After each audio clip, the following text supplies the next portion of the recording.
Pilate, crying aloud, began to desire him to do as he had done unto them.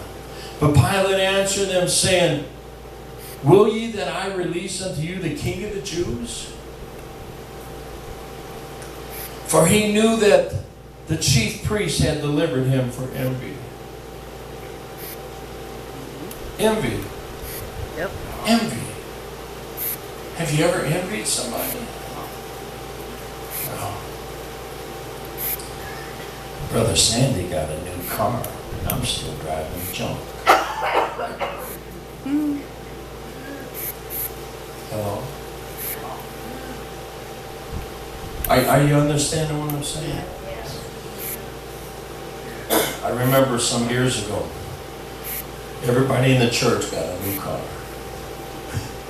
Brother Gary got a new car, Ted got a new car, Sister Reed got a new car, even Carlos got a new car.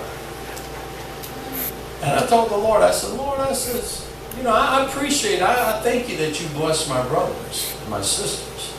But here I'm driving an old raggedy car. I'd like to have a nice car. You know what the Lord spoke to me? He said they got new car payments too. Yeah. I said, okay, Lord, I get it. I can't afford a new car payment, so they can have their new car. I'll drive my old raggedy thing. And it's yours. Amen. But he delivered up Jesus for envy. And it was obvious. Pilate, an unsaved man, seen it. Amen? We need to be careful not to have envy in our heart. Envy led to the crucifixion of Jesus. Think about that. Yeah. Envy led to the crucifixion of Jesus. We know that it was all planned by God. But I sure would not want to be in the shoes of the man that had that envy. Right. I sure would not want to be in the shoes of the man that betrayed Christ. Amen. So it says that, but the chief priests moved the people that he should rather release Barabbas unto them. And Pilate answered and said unto them again, What will ye then that I should do unto him whom you call the King of the Jews? And they cried out again, Crucify him! Crucify him! Crucify him! The one, it says he came unto his own, and his own received him not. The one and only hope for mankind. And they cried out, Crucify him. We, with hindsight, know that it was necessary for him to be crucified. But I wouldn't want to be the one that stood in a crowd with the people that said, Crucify him. Right. How many do we crucify? How many of us crucify him daily? How many of us trample his blood under our feet? How many of us say we love Jesus and do the opposite? Are you listening to me? God demands holiness. I'm not talking about perfection, because we strive for perfection, but none of us has reached that yet. Unless you look at perfection as maturity. And we're still maturing. Right. Amen.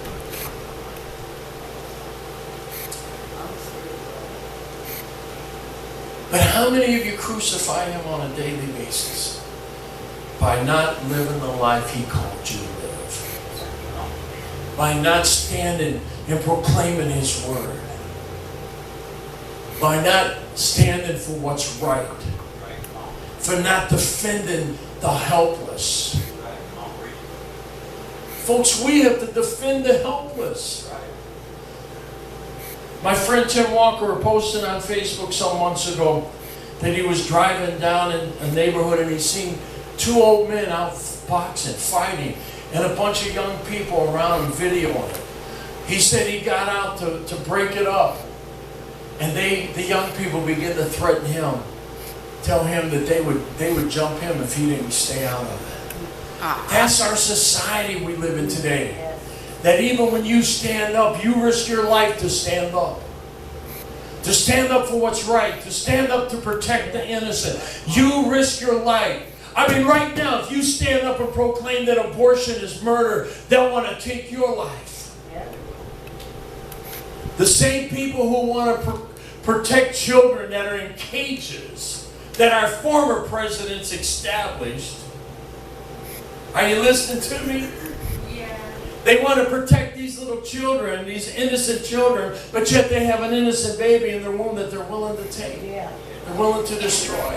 Yeah. There's a double standard in this world, folks. And you're on the wrong side of the world's consideration. You're on the right side. But if you want the approval of the world, you're on the wrong side. Amen?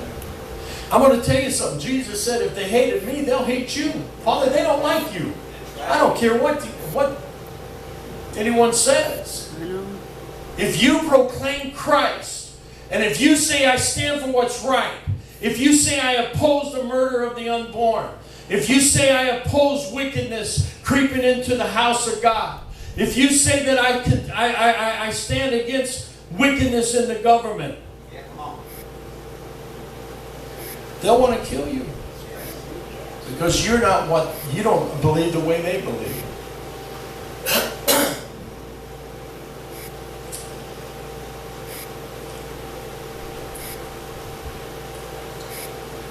Crucify him. Then Pilate said unto them, why, what evil hath he done? And they cried out more exceedingly, crucify him. Doesn't matter if he did evil. We don't want him around. He reminds us of our past. He reminds us of our sin. You know why people don't want to come to church? Because they love their sins. Yeah, come on. And they don't want to give them up. And when they come to church, they're reminded that they're sinners. Yep. You know why people don't like you hanging around them? Maybe I've had people, when I was a young man, I worked at a factory. And a young lady come up to me and she says, Tim, I'm throwing a party this weekend and I was wondering if you wanted to come. I'm like, oh, yeah, I really appreciate it, but I wouldn't be comfortable with it. She said, oh. She said, I didn't want to be rude and not invite you, but I knew you wouldn't want to come. No, I knew you didn't want me to come. Because, see, I would have put a damper on their drinking and smoking and snorting. Amen. Amen? Amen. Tim's a Christian, and if he comes here, we can't get high like, we'll be uncomfortable. Amen? What cracks me up, they don't care. Some don't care. What's that? I said, some don't care. Yeah, some don't care.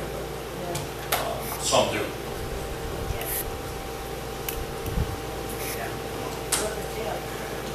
I get these news stories on my Facebook, and I was reading where I think it was Japan is offering 1,000, I think 1,500, I think,